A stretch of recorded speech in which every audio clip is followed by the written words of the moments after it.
तो नंबर के सत्य वाला क्वेश्चन का हम अभी आपको प्रोवाइड करवाएंगे। MN मिथिला, ललित नारायण मिथिला यूनिवर्सिटी, जिसे हम LNMU कहते हैं, पार्ट 2 बिकम पार्ट 2 है, जो बिजनेस लॉ का है, सत्य वाला। देखिए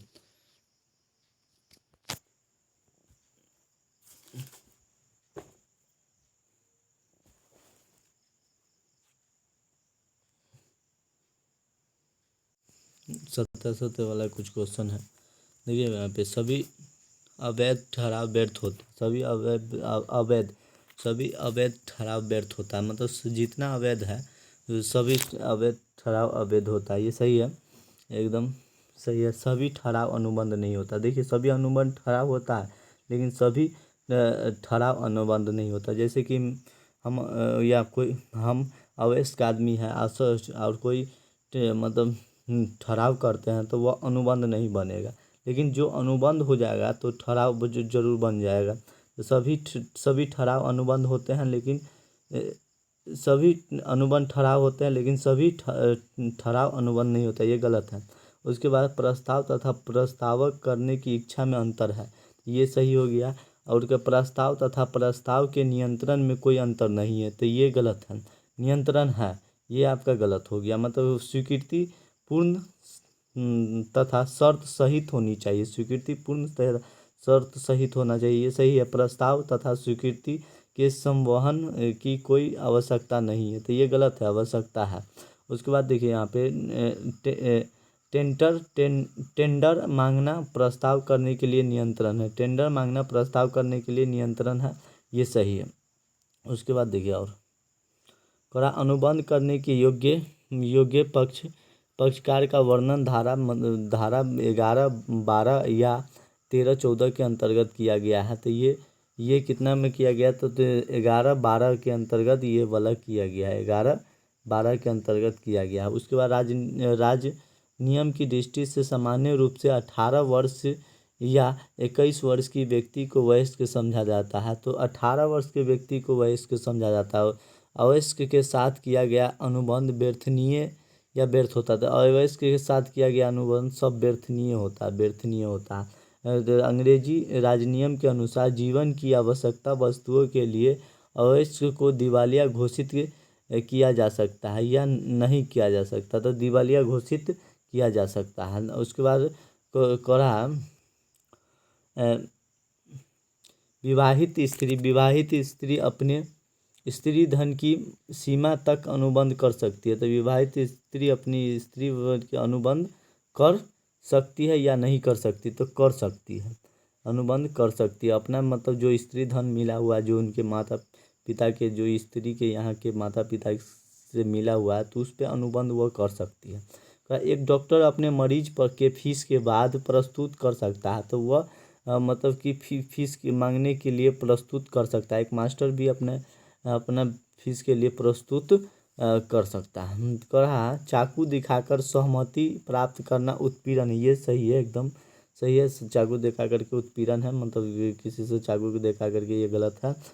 और ये सही है, मतलब ये बात सही है, ठीक है। किसी मतलब उत्पीड़न करना, किसी के असहमत को सहमत करवा देना चाकू दिखा करके, ये सही है। और किसी भी संपत्ति को गैर कानूनी तरीके से रोके रखना अथवा रोकने की धमकी देना गलती है, ये सही, ये गलती है, गलती पर, ठीक है।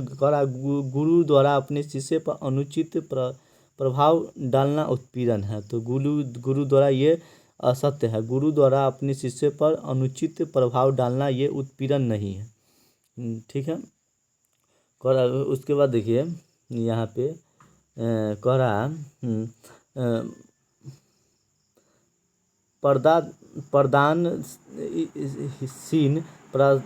प्रदानशील स्त्री के साथ किसी प्रकार के अनुबंध अनुचित प्रभाव की श्रेणी में आता है, तो ये असत्य है।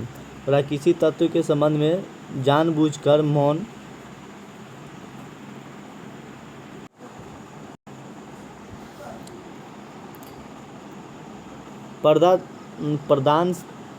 सीन स्त्री के साथ किसी प्रकार का अनुबंध अनुचित प्रभाव की श्रेणी में आता है, ये गलत है।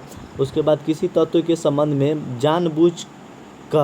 जानबूझकर मौन रखना कपट है, जबकि उस तत्व का स्पष्टीकरण मौन रखने वाले वैधानिक कर्तव्य होता है, तो ये सही है।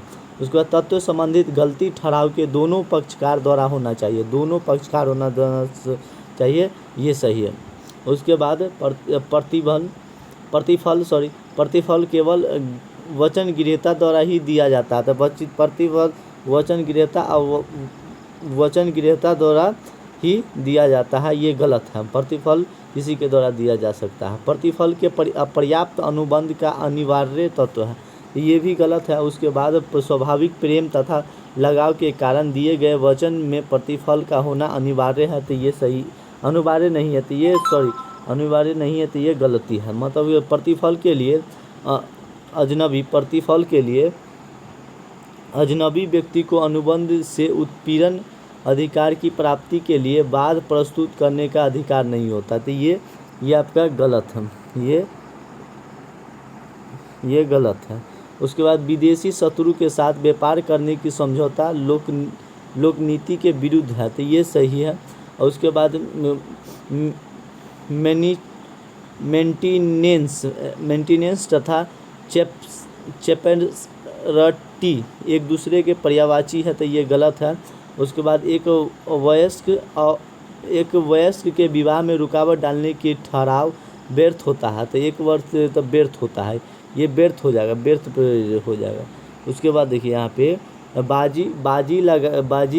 बाजी लगान के ठहराव परिवर्तनीय अपरिवर्तनीय दंडनीय अपराध है, तो यह एक परिवर्तनीय होता है। उसके बाद सट्टे के व्यवहार जिनका उद्देश्य केवल मूल्य के अंतर का लाभ कमाना होता है, वो उसे हम जुआबाजी धोखाबाजी कहेंगे, तो उसको हम बाजी कहेंगे। उसके बाद देखिए प्रतियोगिता को समाप्त करने के लिए किए जाने वाली व्यापारिक सहयोगी वैध अवैध लोकनीति के विरुद्ध ठहराव होता है, तो यह एक वैध ठहराव होता है।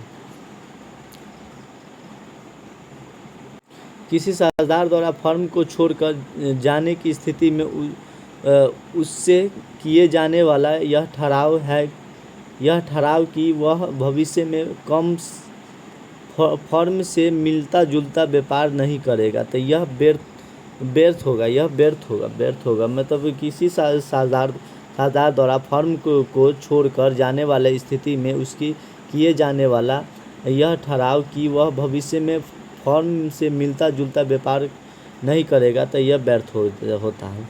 सहयोगिक अनुबंध किसी समांतर घटना के घटित होने पर आधारित है, तो ये सही है। सहयोगिक अनुबंध क्या होता है, तो मतलब कि इसमें सहयोगिक अनुबंध में जैसे कि कोई एक गाड़ी बस पे चढ़ा और उससे उसको मतलब भाड़ा दे दिया, तो वो सहयोगिक अनुबंध हो जाता है। सहयोगिक अनुबंध में घटना वचन दाता की इच्छा पर निर्भर होनी चाहिए, तो ये गलत है। मतलब वचनदाता पर निर्भर नहीं होना चाहिए। असंभव घटना पर आधारित सहयोगिक अनुबंध दंडनीय अपराध है, तो ये भी अपराध नहीं है, उसके बाद देखिए कि यदि सहयोगी अनुबंध किसी घटना के घटने पर निर्भर है परंतु घटना का घटित होना असंभव हो जाए तो यह अनुबंध व्यर्थ होगा, ये सही है। सहयोगिक अनुबंध एक बाजी के ठहराव के एक समान होते हैं, तो ये गलत होता है, ये गलत होता है। देखिए सहयोगिक अनुबंध वो अनुबंध होता है जो लिखित या मौखिक नहीं हो सकता, डायरेक्ट यह अनुबंध होता है। जैसे कि आप किसी गाड़ी बस उसका भाड़ा दीजिए, उस पर बैठिए उसके बाद तुरंत मतलब लिखित या मौखिक नहीं होगा, तुरंत आप पैसा दीजिए तुरंत उतरिए, उसको हम सहयोगिक अनुबंध कहते हैं। आपको ये इससे कुछ सहायता भी मिल जाएगा इससे। ओके, धन्यवाद। हमारे चैनल को सब्सक्राइब करवाएं और बिल्कुल करें। अच्छी